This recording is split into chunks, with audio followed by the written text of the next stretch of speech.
안녕하세요. 화이트입니다. 이번 영상은 포켓몬 카드 덱 소개 영상인데요. 이번에 제가 소개시켜드릴 덱은 최근에 가장 재밌게 사용하고 있는 니드퀸 비트 덱입니다. 일단 각 카드의 매수를 설명해드리겠습니다. 포켓몬은 니드퀸이 둘, 니드런 암컷이 둘,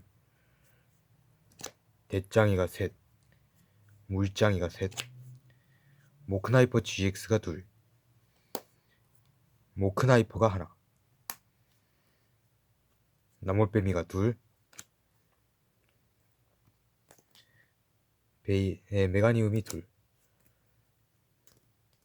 치코리타가 둘,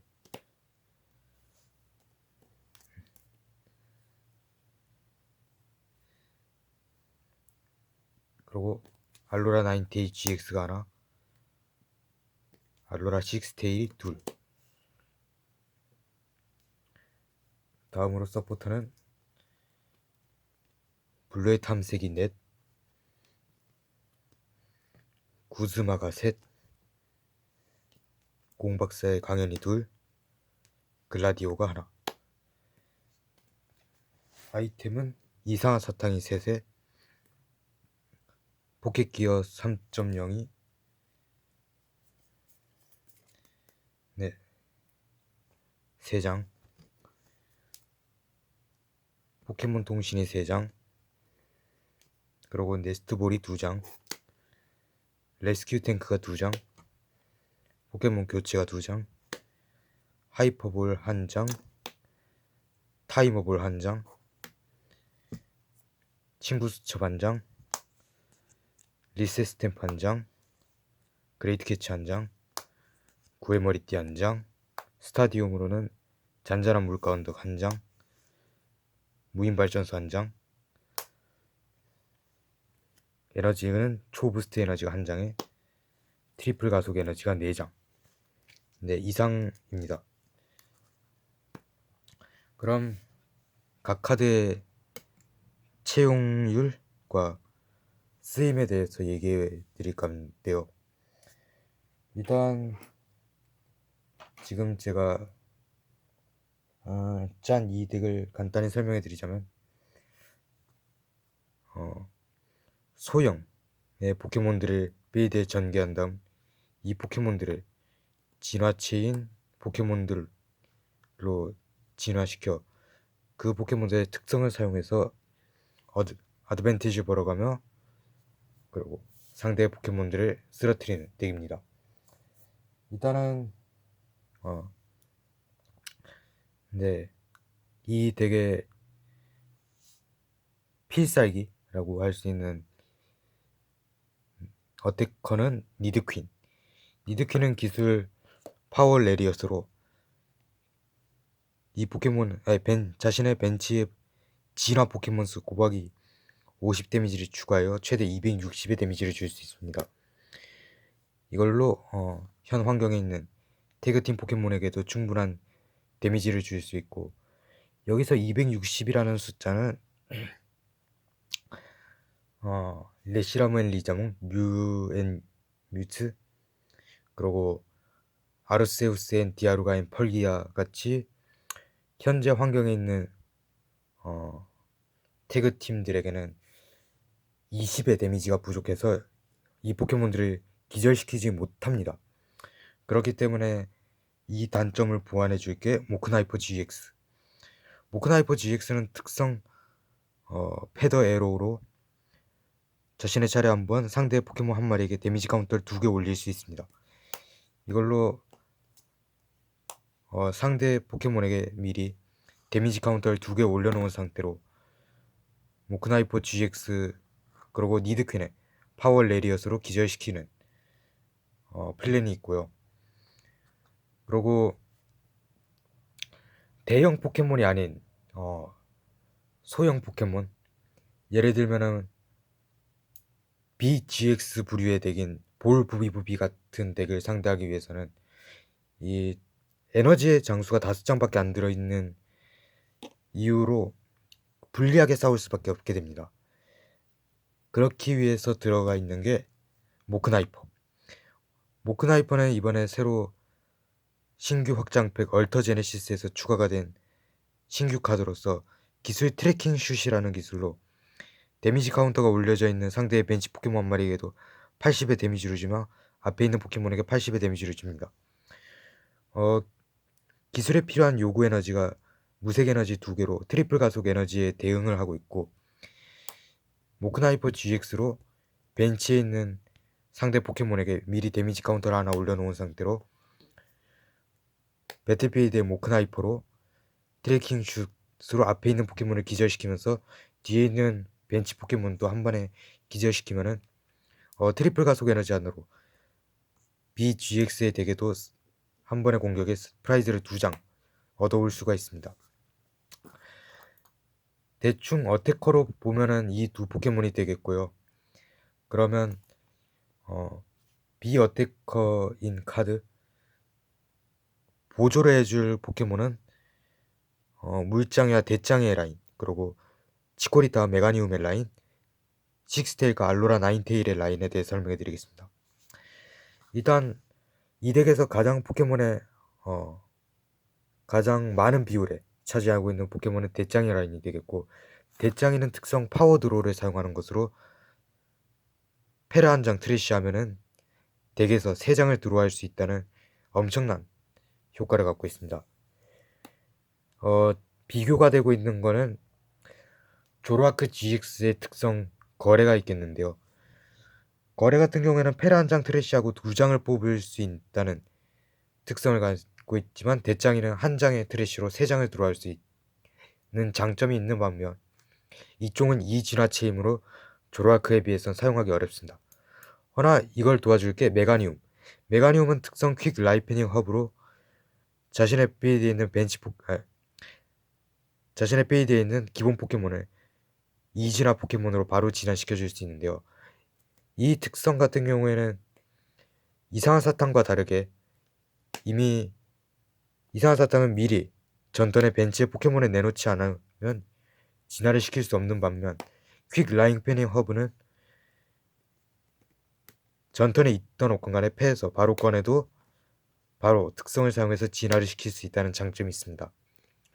이걸로 빠른 전개를 해갖고 빌드의 진화체를 모으면서, 그리고 대장의 특성으로 패를 벌어가는 형식의 움직임이 가능하고, 알로라 나인테일 GX는 알로라 6테일의 기술 기자비를 사용한 뒤 알로라 나인테일로 진화시켜 필요한 아이템을 덱에서 서치해오는 것으로 포켓몬 통신으로 포켓몬을 갖고 오거나, 아니면 이상한 사탕으로 포켓몬을 진화시킬 준비를 하거나, 아니면 교체를 사용해서 벤치의 포켓몬을 앞으로 꺼내거나, 그레이트 캐쳐로 상대 GX 포켓몬을 앞으로 꺼내오거나, 구의 머리띠로 타점을 보완하는 등의 다양한 움직임을 할 수 있다는 장점에서 알로라 6테일, 알로라 나인테일이 들어있습니다. 허나 알로라 나인테일 경우에는 스타디움의 무인 발전 죄송합니다. 코가 막혀서. 네, 무인 발전소가 많이 채용되고 있는 환경에서 무인 발전소가 깔리게 되면은 알로라 나인테일의 특성을 사용할 수 없다는 단점이 있기 때문에 한 장 채용했습니다. 그리고 서포터는 블루의 탐색은 지금 이 덱 같은 경우에는 특성을 갖고 있는 포켓몬이 하나, 둘, 셋, 넷, 5종류가 있긴 하지만 초반에는 나몰뱀이나 치코리타, 알로라 6테일, 물장이, 그리고 니드런, 이 기본 포켓몬들 자체는 특성을 지니고 있지 않기 때문에 필요한 카드를 바로바로 서치해갖고 빌드의 전개를 도와줄 수 있는 서포터 블레이드 탐색, 그리고 상대 벤치를 빨리빨리 끌어올려 죽이기 위해서 에너지가 적은 만큼 빠른 상대 포켓몬을 기절시키는 플레이가 중요하기 때문에 구즈마가 3장, 그리고 기본 포켓몬들의 모든 HP가 60 이하이므로 빠른 전개를 위해서 공박사의 강연이 2장, 그리고 이 덱 같은 경우에는 보시면 아시겠지만 카드의 종류들이 엄청나게 많습니다. 근데 이 많은 카드들의 종류들 속에서도 다 각자의 역할이 있고 다 필요로 하게 되기 때문에 한 장이라도 프라이즈를 가게 되면은 덱이 안 굴러갈 수 있는 사태가 벌어지기에 글라디오가 한 장, 그리고 아이템으로 넘어오면 뭐 메가니움이 쓰고 난 뒤로는 진화가 편해지지만 메가니움이 쓰기 전까지는 이상한 사탕을 사용해야 되고, 그리고 치코리타나 메가니움이 상대의 효과로 배틀필드로 끌려 나온 다음에 기절했을 경우에는 그 다음 전개가 힘들어지기 때문에 이상한 사탕이 3장. 초반에 서포트를 블레 탐색이나 공박사의 강연 같은 서포트를 잡지 않으면은 전개가 힘들기에 서포트를 서치해줄 포켓 기어가 3장, 필요 없는 포켓몬의 덱으로 되돌리면서 필요한 포켓몬을 패로 추가해줄 수 있는 포켓몬 통신이 3장, 공박사의 강연을 쓰지 못했을 때 기본 포켓몬을 벤치로 전개해낼 수 있는 네스트볼이 2장, 그리고 라이브러리 아웃을 막으면서도 기절했던 니드퀸이나 아니면은 대짱이 같이 필요한 포켓몬을 바로바로 다시 회수할 수 있는 레스큐 탱크가 2장. 그리고 에너지가 4장밖에 안 5장밖에 안 들어있는 분, 앞에 있는 포켓몬이 걸리적거리게 되면은 그 포켓몬을 치울 수단이 없기 때문에 포켓몬 교체가 2장.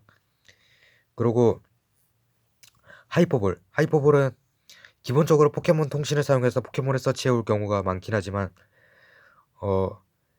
패에 포켓몬이 없을 경우도 있기 때문에 그럴 때는 하이퍼볼로 바로바로 서치를 해주는 게 좋고요. 타이머볼 같은 경우에는 자신 있는 코인 토스를 던져서 앞면이 나올 자신 있는 사람들만 써주세요. 저는 뒷면이 나올 자신 하나는 끝내주기 때문에 타이머볼을 넣었습니다. 일단은 그러고 친구 수첩은 구즈마나 아니면은 구즈마죠. 구즈마를 덱으로 되돌릴 수단. 리셋 스탬프는 지금 신규 환경인 얼터 제네시스에서 이 덱이 가장 힘든 것은 디아루가인 펄기아인 아르세우스, 아르세우스 앤 디아루가인 펄기아. 걔네 같은 경우에는 GX 기술인 얼터 제네시스로 주는 데미지를 플러스 30 해주면서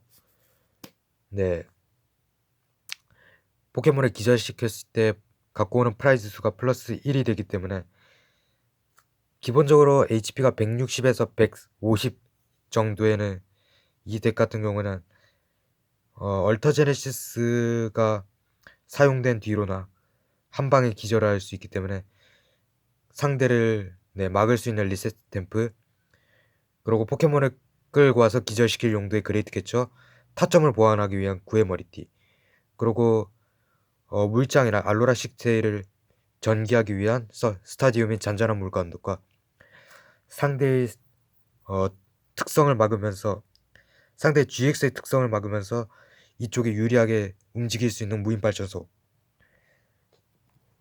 그리고 에너지는 초부스트 에너지와 트리플 가속 에너지입니다. 일단 열심히 설명을 했는데 방금 말씀해드렸던 것 같이 디아루가인 펄기아인 아르세우스 앤 디아루가인 펄기아 덱 같은 경우에는 상대 쪽에서 얼터 제네시스를 쓴 다음 이쪽 포켓몬을 잡으면서 사이드 프라이즈를 2장씩 먹는 것에 이쪽은 전개가 조금 덜 되었어도 캐르디오 GX를 앞으로 끌고 와갖고 매 턴마다 프라이즈를 2장씩 먹는 플랜을 세울 수밖에 없게 됩니다. 그래서